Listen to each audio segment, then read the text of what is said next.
Change कर दिया है, ठीक है। तो सबसे पहले डायग्नोसिस हम डिस्कस कर लेते हैं। डायग्नोसिस में क्या है, excess fluid volume related to portal hypertension and impaired liver function as evidence by ascites, oedema and weight gain, ठीक है। एक्सेस फ्लूइड वॉल्यूम वाला सबसे बड़ा इशू होता है इसमें। फिर दूसरा है risk for bleeding related to decrease clotting factors and varices as evidenced by prolonged prothrombin time. Prothrombin time prolong हो जाता है, क्यों? क्योंकि क्लोटिंग फैक्टर्स डिक्रीज हो जाते हैं और ईसोफेगल वेरिसेस बन जाते हैं। ईसोफेगल वेरिसेस में, ईसोफेगस क्या होता है, फूड पाइप होती है, ठीक है।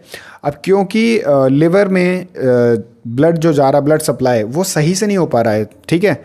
पोर्टल वेन जो है वहाँ पे जो लेके जाती है ब्लड सप्लाई, वो सही से नहीं कर पा रही है, तो पोर्टल हाइपरटेंशन होगा, तो ये प्रेशर बनाएगा यहाँ पे, ये ब्लड फ्लो होने के लिए कोई दूसरा पाथवे भी तो क्रिएट करेगा, तो वहाँ पे ईसोफेगल वेरिसेस, उन वेसल्स को बोलते हैं ईसोफेगल वेरिसेस, बहुत फ्रेजाइल होती हैं, ईजिली रप्चर हो जाती हैं, जिसकी वजह से ब्लीडिंग देखने को मिलती है।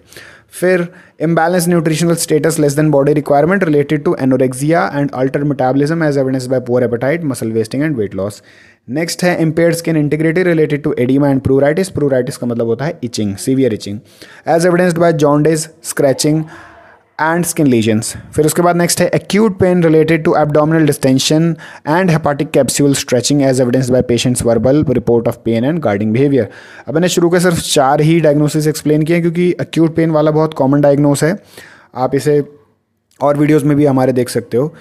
तो विदाउट वेस्टिंग एनी टाइम हम जंप करते हैं अपना नेक्स्ट जो है हमारा डायग्नोसिस जो हमने एक्सप्लेन किया हुआ है। तो सबसे पहला है एक्सेस फ्लूइड वॉल्यूम वाला। इसमें सब्जेक्टिव डेटा क्या होगा, आप देखो सब्जेक्टिव डेटा होगा patient complains of abdominal fullness. Patient abdominal fullness बोलेगा मेरा पेट भरा हुआ है, एब्डोमेन जो है एकदम भरा भरा लगता है, ठीक है। उसे डिस्कम्फर्ट होगा और डिफिकल्टी होगी ब्रीदिंग में। ऑब्जेक्टिव डेटा में आप क्या देखोगे, एब्डोमिनल डिस्टेंशन होगा पेशेंट को, एसाइटिस होगा, पीडल एडिमा होगा, वेट गेन होगा, यूरिन आउटपुट कम होगा और हाइपोएल्बुमिनीमिया, ठीक है, हाइपोएल्बुमिनीमिया हो जाएगा उसे, एल्बुमिन की कमी।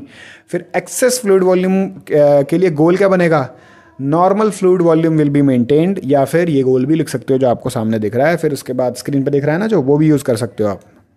फिर प्लानिंग पे जाते हैं, वाइटल साइंस, ठीक है, वो मॉनिटर करने हैं, एब्डोमिनल गर्थ मॉनिटर करनी है और इनटेक आउटपुट मॉनिटर करना है। क्यों? क्योंकि एब्डोमिनल गर्थ बढ़ती रहेगी, क्योंकि सर्कुलेटरी ओवरलोड भी तो बढ़ रहा है, इसीलिए एब्डोमिनल गर्थ भी बढ़ती रहेगी, ठीक। और ज़्यादा बढ़ जाएगी तो वो इशू ज़्यादा कॉम्प्लिकेट हो सकता है, इसलिए हमें चेक करते रहना है, ठीक है। फिर रेस्पिरेटरी डिस्ट्रेस और लंग साउंड्स को आपको मॉनिटर करना है, डायरेटिक्स देनी है जो भी डॉक्टर बोले, सोडियम और फ्लूइड्स को रेस्ट्रिक्ट करना है क्योंकि वो पानी या फ्लूइड और होल्ड करता है बॉडी में। फिर पेशेंट को फाउलर पोजीशन देनी है, लेबोरेटरी वैल्यूज़ को चेक करते रहना है, स्किन केयर प्रोवाइड करानी है और एजुकेट करना है फैमिली को और पेशेंट को रिगार्डिंग द डाइटरी